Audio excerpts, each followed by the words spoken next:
Hi y'all, so here's what we're into today. Going to be doing low carb salmon patties. Getting ready for a DOT physical, so want to make sure that my blood sugar and blood pressure and all is good, before I go.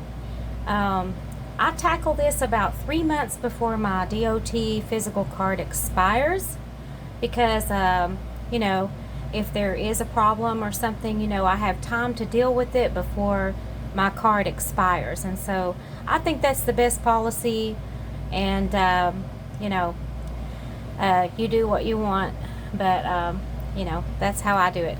And I have taken those 2 cans, I put them in a strainer for about 10 minutes, and then I took my hands and I mashed to get all the excess liquid out, because you don't want a lot of liquid in this, because normally you could use something like cracker crumbs or cornmeal or something like that, which is going to absorb excess liquid in the salmon.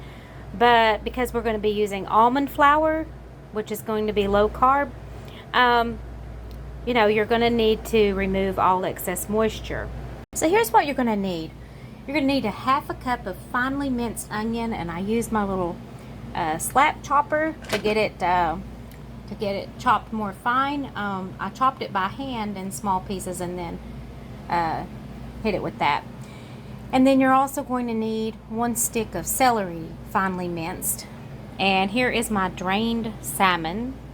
This is 1 cup of super fine almond flour. It has been blanched, and I use the Bolt's Red Hill.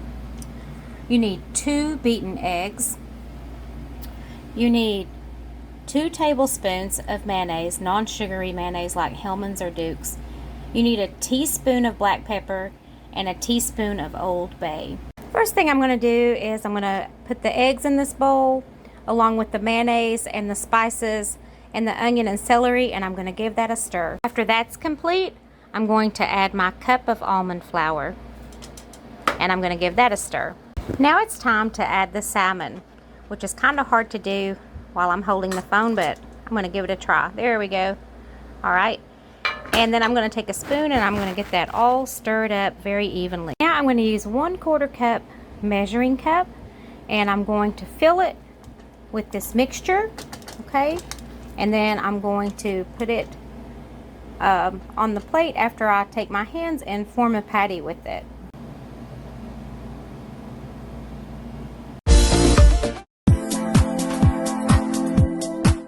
Okay, I've got 6 patties, all using 1/4 cup of salmon mixture. And what am I going to do with the rest of this? I'm going to put it in the refrigerator. After dinner, I'm going to make some more patties and put them in the freezer for later. And so now it's time to get on the tartar sauce. By the way, these will do much better if you put them in the freezer for about 15 minutes. They'll firm up, they'll be easier to handle and easier to fry. I'm going to need the juice from 1 whole lemon. That's a large lemon, okay? And so in order to get the most juice out of the lemon, I'm going to microwave it for about 20 seconds. So now we're going to make the tartar sauce, and here's what you're going to need. You're going to need a teaspoon of black pepper, 2 tablespoons of very finely chopped onion. Normally I would put more, but I'm on low carb right now. Onions are carby, so you have to really limit onions. A half a cup of dill pickle relish, not sweet relish. It has to be dill.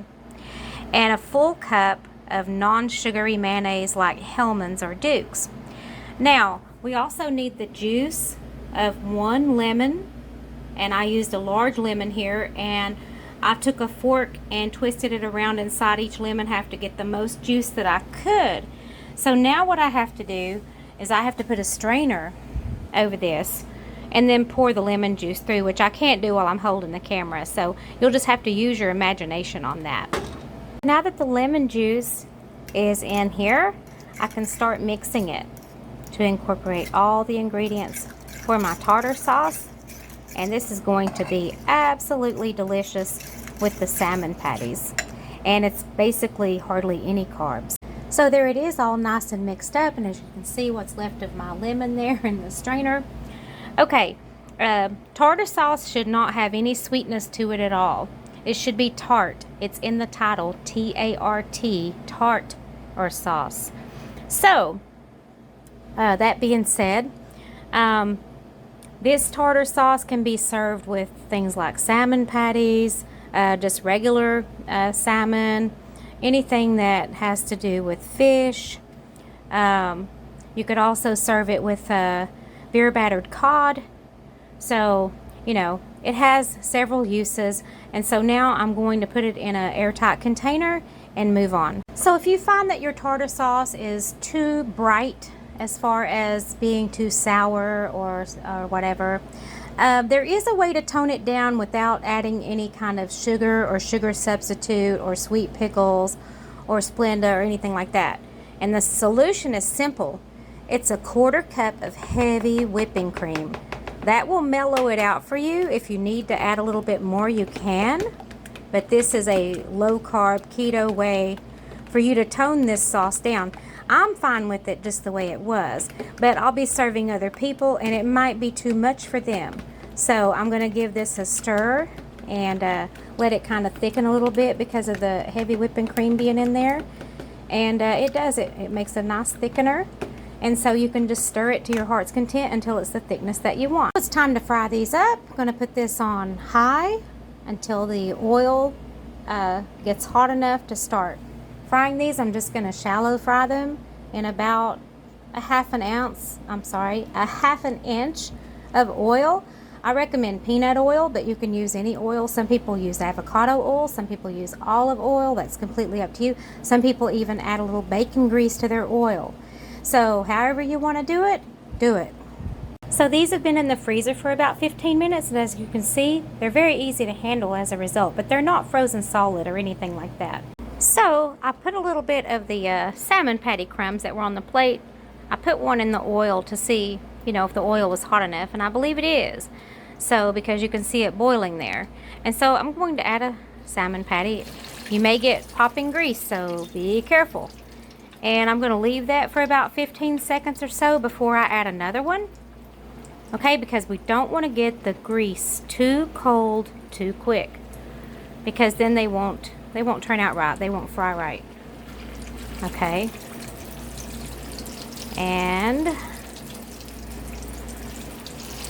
sorry, I have to move the camera to do this so that I can see what I'm doing.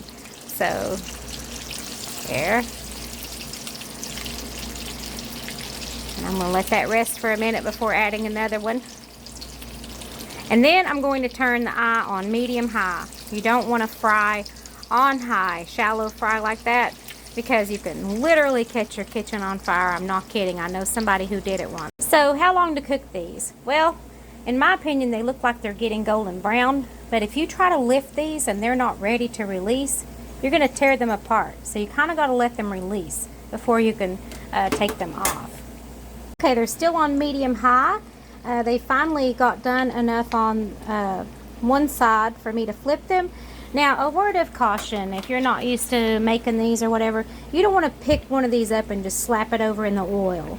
You want to take another utensil and place it against the other side as you flip these. That way you don't have a big splash, because that could cause oil to go down into the eye. It could cause a fire. It could also cause you to get burned with grease.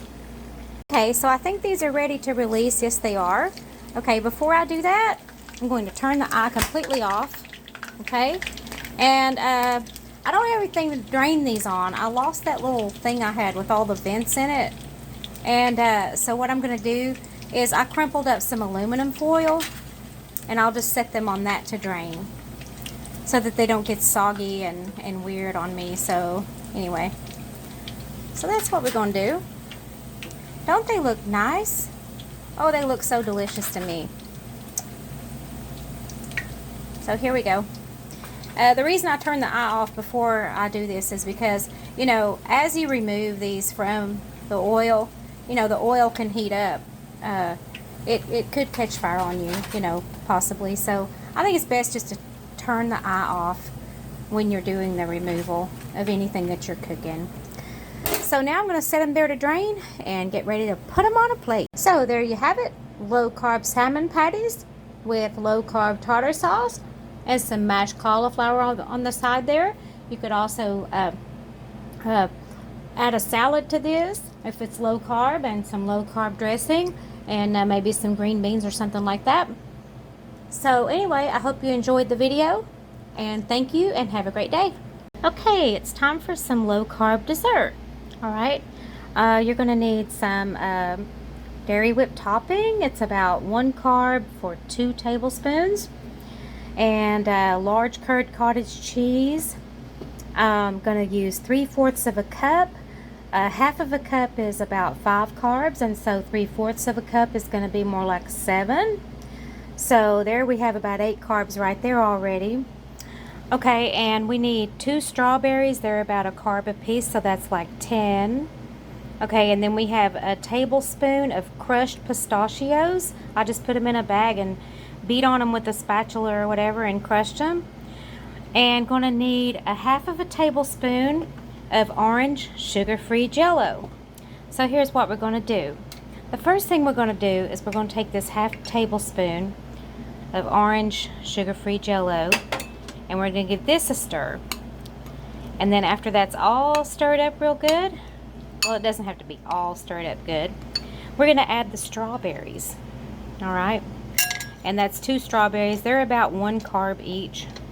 Okay, and so there we go, there they are, and we're going to give that a stir. So we have the sweetness from that orange Jello, that sugar-free Jello powder. All right, and then the strawberries are going to be a little bit tart because they're not sweetened with anything. So we have a little bit of sweet, a little bit of sour. Okay, doesn't that look good? All right, and then we're going to add these pistachios. All right, and so this is really a bunch of protein is what it is.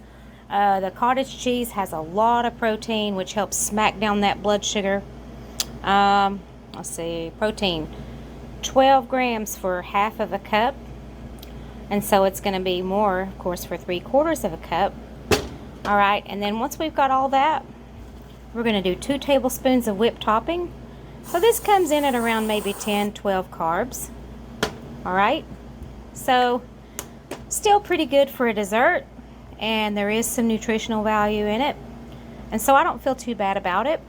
So I hope you enjoyed the video. Thanks, and have a great day.